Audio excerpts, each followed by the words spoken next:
Sports fans, we welcome you to another edition of San Diego Prep Insider, the official podcast of the CIF San Diego section, but not that that matters in any way, shape, or form. You're here because you like us, or you're not listening because you don't know about us or hate us. Bodie Da Silva from Scorebook Live is here. They are the official digital content provider of all things high school sports. Make sure you download the SB Live Sports app or visit SB Live. The social media is SB Live CA or scorebooklive.com is the website.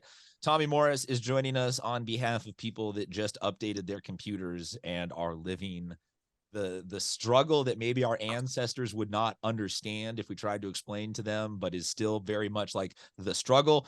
Raymond Brown is also. See, if I use one of these, like I do with everything else the rest of my life would be easier. Yeah, no, it's real. Like, you couldn't go back 50 years and explain to somebody like, hey, I accidentally hit update on my computer and had to update my iTunes login cloud. Like, they'd be like, what does that mean? Why is that a struggle? I got all my notes. Everything's coming straight from my head today. Raymond Brown is also joining us. He is periodically on this show and every now and then catching strays on Twitter from Tommy Morris, accidentally calling him out. Raymond is I always get yours wrong. You are SD Football. Yes, sir. All right, Raymond's SD Football on Twitter. Guys, before we go any further, we have to say thank you, though, to the U.S. Army for all their support. But since we can sneak it in beforehand, before we hit the cut this out and then generically put it in all of the divisions, I want to give a shout out to El Camino for being San Diego Cedro in basketball yesterday. That was pretty cool. We'll get to the basketball stuff starting next week. Tommy and Bodie will be back with us. Maybe Aaron joins us again this year. Who knows? Basketball will be back, though. Let's check out a word from our sponsors, and then let's talk all the divisions.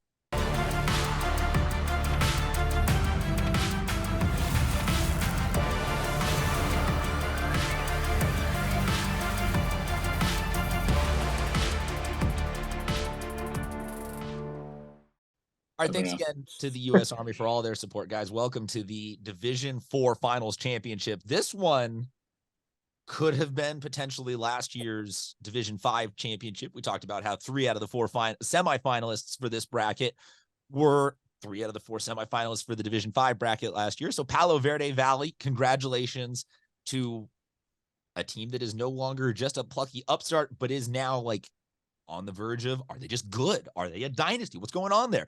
They're making it through. Fallbrook, a what you would maybe traditionally say is a bigger school in terms of population size. They're down on their luck the last stretch of years. You want to say 5, 6, 7. They go all the way down to D5. They are following the game plan. They're building it back up. They got within a touchdown of making the finals last year. They're into the finals this year after a decisive win over Mission Bay, 21-3. So the Fallbrook defense comes into this one as maybe the biggest possible challenge or contender to go against the Palo Verde rushing attack that I don't know if we can toss this at the stats and research department of Bodie Da Silva, but just generally team rushing yards over a 2 to 4 year span. I feel like Palo Verde right now has to be in the upper 5% all time. Like they've produced probably just over 10,000 yards in the last 3 seasons of team rushing. Like they're an insane attack. So maybe this is the right matchup. That is not why I'm here. That is why the rest of this room is here. I just do the setup for this. So let's go with Bodie Da Silva from Scorebook Live. Last year, Bodie, I will also preface this. You ran into a tad bit of a minefield with this Palo Verde team throughout the playoffs. Is this the chance for you to excise that demon, or are you going with the Fallbrook Warriors? Well, I will say I've switched around. I've come around on Palo Verde. When the brackets came out, this was the exact matchup I picked. Despite them being a 7 seed, they went on the road to Country Day. They went on the road to Coronado, won those games. And it's pretty clear with their rushing attack what they're going to do. They're going to run the ball at least 40 times with several different backs, all who can take it to the house from wherever they are on the field. I am going to go with Fallbrook in the championship here. I think it's really close. But I think Fallbrook has what they saw against Palo Verde last year to just shut down enough of the running game to come out with a close win. I'm going to go 24-21 Fallbrook. Okay, man. This is recorded and goes out in public. Good for you. Brave man. Bodie, Tommy Morris, what do you got on this one? Oh boy, I hope people Blythe don't watch this. I will say this: a Palo Verde 484 rushing yards in one football game, absolutely insane. That's what they did last week. Obviously led by Macon Bejarano, but also got to give a shout out to Crow and Robertson, who contributed 73 and 60 yards respectively. This will be a quick game time wise. I've said this a bunch of times. These teams like to run. Fallbrook likes to run the ball a little bit too. So this will be quick. So you got to almost score every time you have the ball if you're these guys. So for both teams. So this will be a little bit stressful for some offensive coordinators because you can't really slip up here. Oh boy, I'm going to pick Fallbrook. I'm going to go with Fallbrook in this one. I do think that they match up. Of all the teams Palo Verde's had to, obviously they're the ones being Fallbrook. Of all the teams Palo Verde's had to play in the playoffs, this is the one team that matches up actually pretty well against them. I do think it'll be a little bit lower scoring than Bodie thinks. I think it'll be. I don't think either team gets in the 20s here, and I think it will be a very hard fought game. These are two very tough teams, and it's going to be one in the trenches. I can't tell at this point if you guys genuinely think that Fallbrook is going to win, or if this is just Jury and Dixon level dedication. I picked Palo Verde last week. I know, but I picked him last week. First off, Tommy, first time showing the wedding ring to the camera.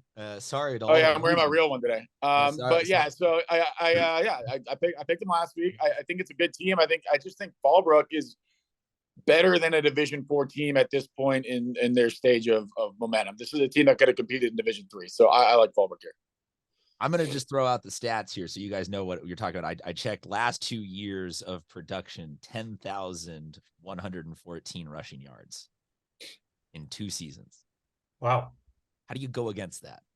Raymond Brown, hit us up with it. You don't go against that, man. I saw Palo Verde in bring in a ringer. No, I saw Palo Verde play in last year's D5 final, and man, they look amazing. They only run like 2 or 3 plays. They run the same play and they like reverse it, but they still productive. So they got guys like Marcus Macon and Bajanero. I think his name is Bajanero. I'm going with Palo Verde. They're hungry. They feel like they're underseeded. I thought he was about to say Fallbrook, and I was going to end the Zoom right here. Fallbrook's a great team, man. That's like Tommy said. They match up well. They match up best. They're battle tested. That's going to be a tough game, but I think Palo Verde's going to get it done, man. They feel like they're the underdogs. They feel like they're underseeded. They got a lot to prove, and I'm impressed with what they've been able to do with less. They're similar to Crawford, kind of like. They've been able to get a lot done with less. So I'll take Palo Verde. Hold on, I'm going to close this out with one last. Fallbrook already hates me because I didn't recognize him as Valley champions, so I'm probably going to get it. Deal. Well, then thank you to the Fallbrook hate that you're bringing into the show, Raymond. You balance it out perfectly. Hey, maybe if they're a little bit nicer to you, you would have picked them. You know, that's on them. Yeah, that's what it comes down to. Basically, is we'll pick your team if you're nice to us on social media. That's basically what high school journalism is. If you're nice to us, we'll cover you. If not, we'll move on and find other sports. That's why Bodie De Silva is personally boycotting water polo and lacrosse. They're not nice to him. They need to be much more polite. Guys, thank you so much for being on with us. Make sure you download the SB Live Sports app or visit scorebooklive.com. You can also follow along at SB Live CA. On behalf of everybody, thank you for hanging out with us all football season long. Reminder, this does not end. Next week, we will have some more football because like state and stuff, but we'll start into basketball and soccer maybe. I think in honor of the World Cup, we can do a tad bit of soccer coverage next week for some San Diego high school stuff. Till then, though, we'll hope to see you at a game.